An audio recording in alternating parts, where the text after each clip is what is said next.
Quiet on the set. Yes, because welcome back to another good video. This one's about the Sony a7 III and the MC-11 adapter. Me personally, I use the Sigma Art series lenses, the primes, after this.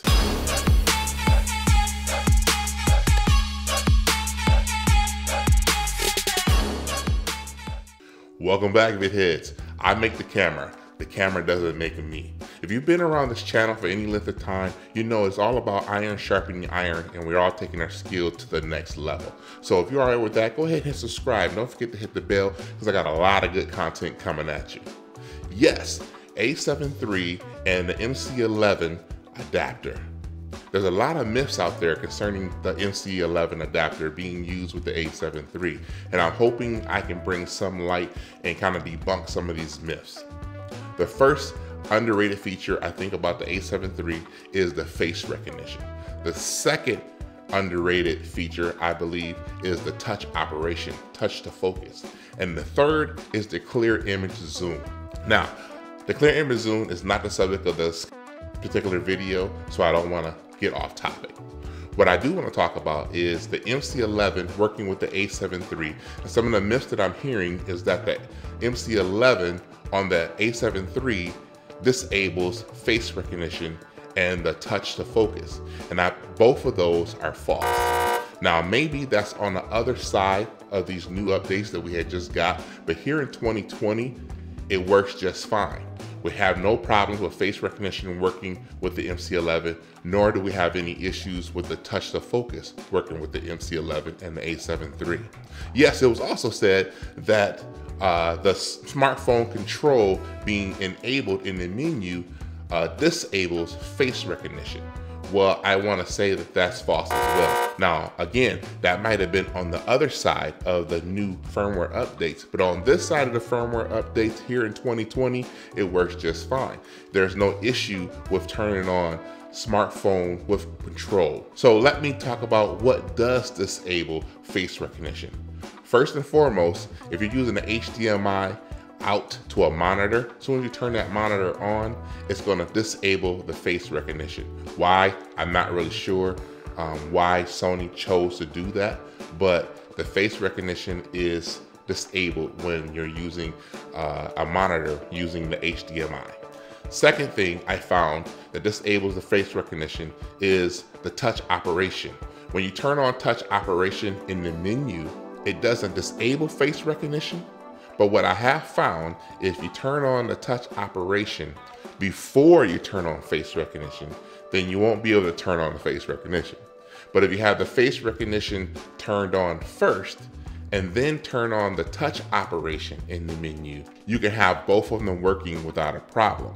But soon as you turn off the face recognition and try to turn it back on while the touch operation is still on, then yeah, you're gonna have a problem. You're gonna notice that you can't turn it on. I don't know if that's just a bug in the firmware. I have no idea, but that's just the fact of the matter.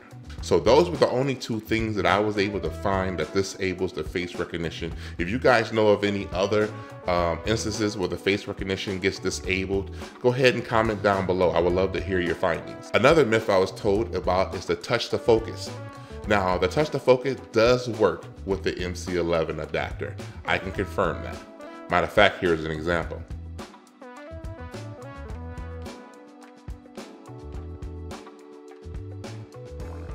I've also filmed a creative short called Chess Fight using Scott Jeske's HLG3 settings. And in that short, that's all I used was touch to focus to be able to focus in and out on certain objects on the chessboard. Now, I don't want to make it all sunshine and rainbows because it's not. There are a couple of drawbacks.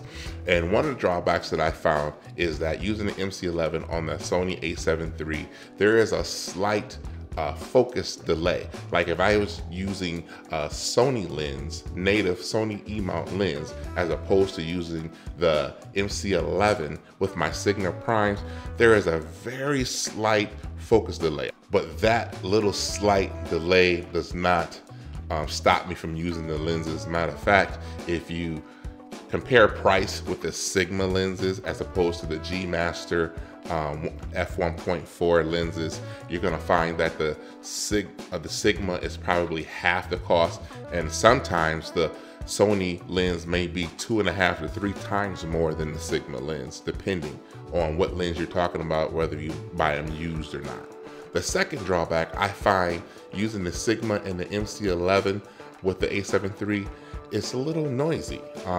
Like I can hear it, the lens trying to focus, I can actually hear it. Now in camera, you can hear it as well, but it's not really that audible, but it's audible enough. Okay, so now, can you hear focusing?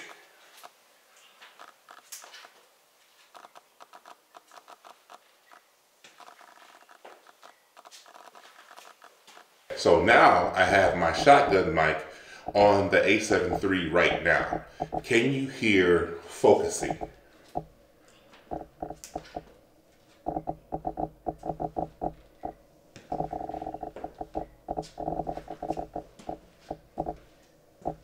Okay, I want to wrap this up. I just want to give you guys a good understanding how the MC-11 works with the A7 III, especially if you're using the Sigma lenses. I don't think it works as well with the Canon lenses. I think it works a lot better with the Sigma lenses. So if you're a Sigma lens fan like I am, and you want to use your MC-11, you got some EF mount lenses laying around, then you're in luck. Anyway, I'm Aaron Jones. I'm your big brother. I got your back. Make sure you subscribe. Stay tuned because I got a lot of different content coming at you. Make sure you go out and you film something and kill it.